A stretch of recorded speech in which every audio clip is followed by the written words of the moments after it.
Michelangelo Merisi was born in 1571, but he was stuck with the name of the village fairly soon after he began his career in Rome, and so we'll call him Caravaggio for the purposes of this talk.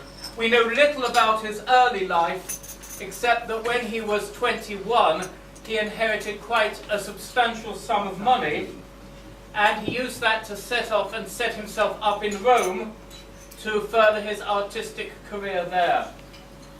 And from 1592 to 1599, in this early period in Rome, he establishes himself as an artist of great promise.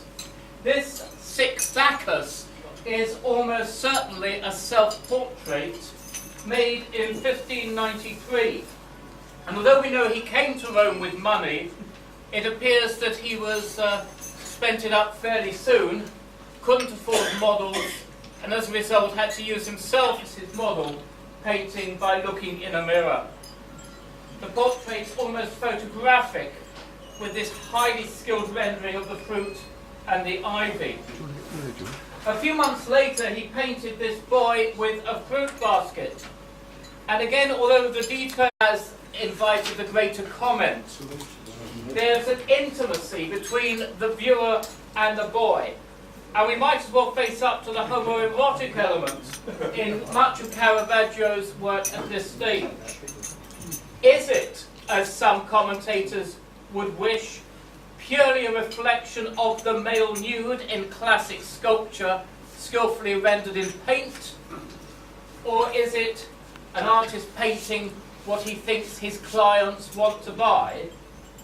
Or is it Caravaggio's own sexual desires coming through this work? Here we have another painting of a young man with a still life. This Bacchus is again probably a self-portrait. The goblet, the ripples on the wine suggest that it could so easily be spilt. Now, if he is painting for influential buyers, none of his early buyers were more influential than Cardinal Francesco Maria del Monte. And from 1595, Caravaggio has lodgings with the Cardinal, and much of his work was obviously done because of its particular appeal to this important priest. And so he probably has to start doing a bit of religious art to keep the Cardinal happy. This is a rest on the flight to Egypt, Mary, Joseph, and the baby Jesus, seen here with an angel. Most angels had tended to paint their, most artists have painted their angels in a fairly asexual manner. That certainly isn't the case with Caravaggio's rendering of the angel in this painting. But it's perhaps in this penitent Magdalene that we see the beginning of Caravaggio's exciting new approach to religious themes in art.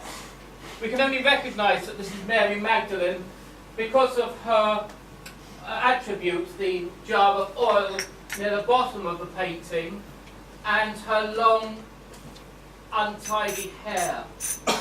She has renounced material possessions, hence the necklace we see broken again at the foot of the painting. But it's only from its context we know what this is. There are no angels, no halos, no traditional religious symbols. But to Caravaggio, the world of the Bible, the world of the saints, is the real world in which real people lead real lives. And the radical changes to art that he introduced led him to be considered as perhaps the first modern painter. Although he wasn't universally appreciated, the French painter Poussin said that Caravaggio was born for the destruction of painting. This is one of the three Caravaggios that's on display in the National Gallery in London. It's painted around 1600, and here we can see his distinctive style maturing as we move into the second part of our story, the years between 1599 and 1606. This supper at Emmaus tells the story how two disciples are making their way away from Jerusalem after the resurrection of Jesus. They meet this guy on the road, it's Jesus, they don't recognize him until this moment at supper where he blesses the food. And here at this moment you can see the sudden reaction of the two disciples as they recognize the risen Christ. The man on the left trying to leap up from his chair, the one on the right stretching his arms out. It's only the innkeeper who doesn't realize what's happening that seems uninvolved in the events. So far, all of the paintings we've seen were painted for private patrons, but towards the end of 1599, he begins to get commissions in Roman churches. This is the first commission in the Church of Sant Luigi dei Francesi, and he paints these two pictures of the life of Matthew. This is a very 16th century Jesus on the far right, calling Matthew on the far left in a very clear in-sitting, and the opposite painting tells the story of Matthew's martyrdom.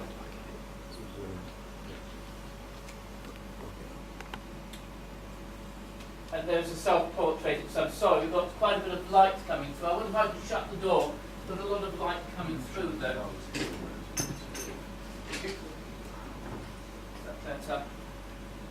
There's actually a self-portrait of Caravaggio near the bottom right of this painting.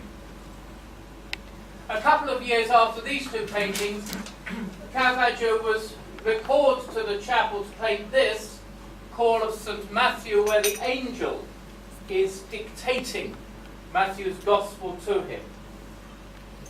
And between this painting and the two earlier ones of Matthew, Caravaggio's working in another church in Rome, Santa Maria del Popolo. Here is his representation of the crucifixion of St. Peter. Very brutal, very realistic. And on the opposite wall is the call, the conversion of St. Paul.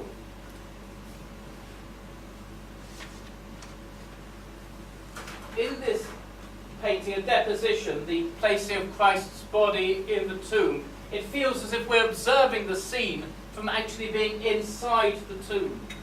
And this painting certainly becomes one of his most admired works. It's copied by Rubens, Fragonard, Cézanne, amongst others. This is made between 1602 and 1604.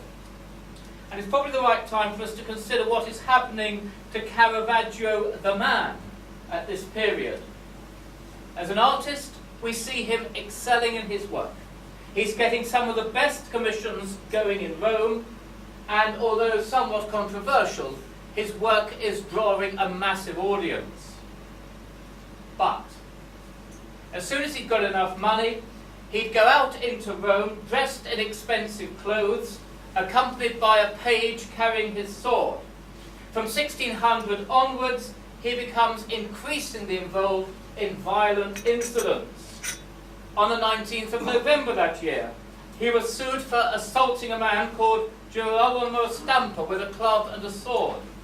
3 months later, we read of his reconciliation with a sergeant at arms of Castel Sant'Angelo, whom he had wounded with a sword. In 1603, a suit against him for defamation by a fellow artist, Baglioni, led to him spending a short time in prison. And in April 1604, there was an incident with a waiter and a tray of artichokes, and when Caravaggio asked which had been cooked in oil and which had been cooked in butter, he was told to stick his nose in and sort it out for himself. Not the right person to say that. They found the whole tray thrown into his face and being threatened by Caravaggio with a sword. And he ended that year, 1604, being arrested twice for insulting the police with obscene and apparently unprovoked remarks. We've already touched on this other controversial aspect of his life. We've got to remember that in 17th century Counter-Reformation Rome, homosexuality was seen in a very different way from the way we would view it today. And even for its period, Counter-Reformation Rome was far less tolerant than, say, Florence of a century before, the early 16th century. Homosexual acts could lead to the death penalty, even being burnt alive. Richard Simons, an English visitor to Rome about 40 years after this painting was made, was told that the model for this was a Cecca del Caravaggio, who had been Caravaggio's servant and lover. The painting shows earthly love triumphant over virtues and the sciences, depicted in the many symbols in intricate detail under Cupid's feet. But look at those feet. You can't see it very clearly. It's cut off here. The toenails are filthy. The origin of his model is in the streets. But remember Cupid's face, which is the face of the same model used here for this sacrifice of Isaac. Look at Abraham's severity, at Isaac screaming. This is done by somebody who knows what it's like using a knife, who knows about violence.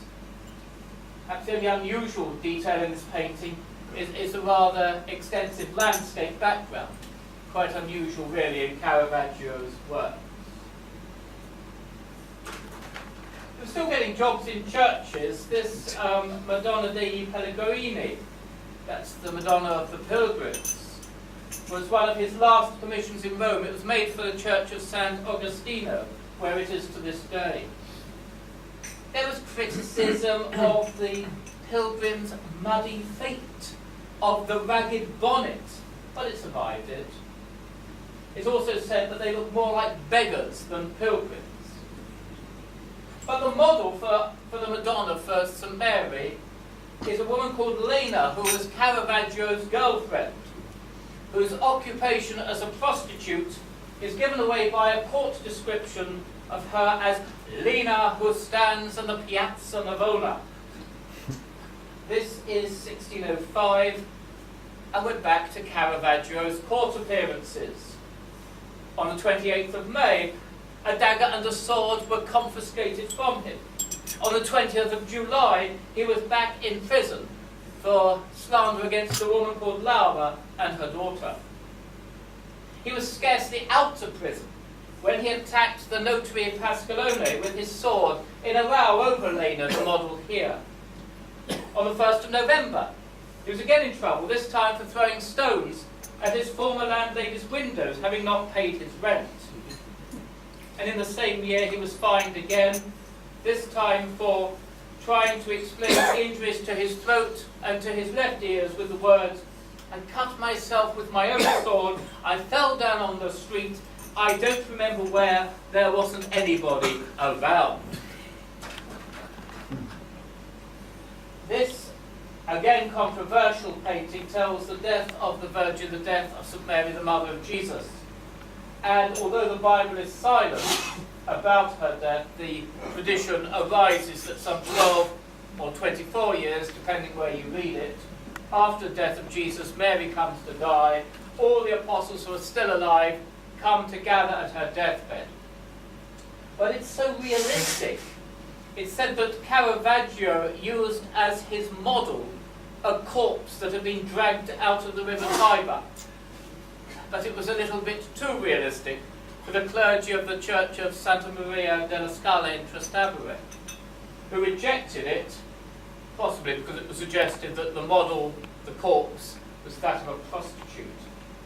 Subsequently, the painting was acquired by the Duke of Mantua on the advice of Rubens, and today you can see it in the Louvre. The disciples speak in small groups or mourn in silence, while Mary, her legs bloated, lies on a bed or in her coffin. But death is like this. Caravaggio understands what death looks like. This St. Jerome is one of the last paintings he makes while he is still in Rome. But at the end of May 1606, he was forced to flee the city. There was trouble involving a quarrel between him and 7 others on the sidelines of a tennis court. In the subsequent fight, Caravaggio killed Ranuccio Tomasoni and was himself seriously injured. He sought refuge with friends, but there was a price on his head, literally. But it was declared that anyone who could kill him would receive a reward on the production of his head. Thus, after 3 days hiding in a palace in Rome, he flees the city, heading southeast to the Auburn Hills, fearing any stranger lest they had designs on killing him and claiming the reward. To go back to a painting we looked at a few minutes ago, this Supper at Emmaus, which is in the National Gallery in Rome, made about 1600. And I've repeated it because I want to contrast it with a version of the same story painted in 1606 after the flight from Rome. There's so many differences between the two paintings. Christ is far more recognizable in this version. It's far more subdued, more reflected than reacting. Even the application of paint to canvas is different. The London painting, the paint is quite thick. Here there's very few thin layers of paint on canvas. Some of the excitement and much of the energy has gone from the second painting. But it could be that it's the work of a more mature painter whose style has become more meditative. Or is it that Caravaggio is less certain, less excited by the miracle of the resurrection, and is himself looking for meaning and relevance? But his palette is getting darker. Here in October 1606, he's in Naples, safely away from the power of Rome because Naples was then ruled by a Spanish viceroy. This is an important work. It's painted, it's the 7 works of mercy. Very difficult to work out all the exact detail of what is going on here. But it was painted for the Church of the Piemonte della Misericordia in Naples. And the Piemonte was a charitable institution founded by 7 noblemen. Indeed, it still gives medical care and charity to the poor of Naples to this day. And this painting in their church shows the 7 works of mercy based on that passage where Jesus tells those who did good works on earth, "Truly I say to you, as you did it to one of the least of these my brothers, you did it to me." From Naples, Caravaggio moves on to Malta, arriving on the 12th of July 1607. This painting of the beheading of John the Baptist is 12 foot by 17 foot. You need it in centimetres, you find it on the sheet. I can't do it.